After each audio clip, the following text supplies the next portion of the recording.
मुख्यमंत्री जी, जाट जब भक्ति करे तो भगवान को बुला ही लेता है।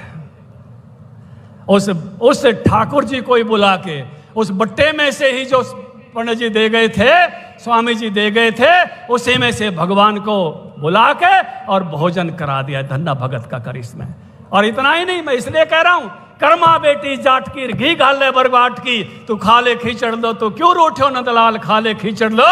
और उस कर्मा जाट की बेटी ने भी जब भक्ति की तो भी भगवान को हाजिर कर लिया।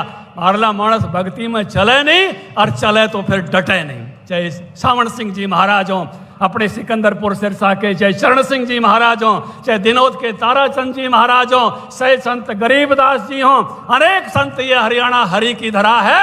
या अनेक संतों ने यहाँ तपस्या करके और उस प्रकार से ईश्वर की आराधना करके और जनता की सेवा के काम में जुटे हैं। ये जो संतों का आराध्य मानकर संतों को इस प्रकार से मानने का सरकार ने काम किया है। मैं कहूँगा कि एक भक्ति का भाव जो सारे जीवन को श्रेष्ठ करता है, निर्मल करता है। मैंने कहा कि जहां उन्होंने एक बट्टे में से, एक शालिग्राम जी में से ईश्वर को उत्पन्न कर लिया, वहां निराकार जिसको कहा तत्व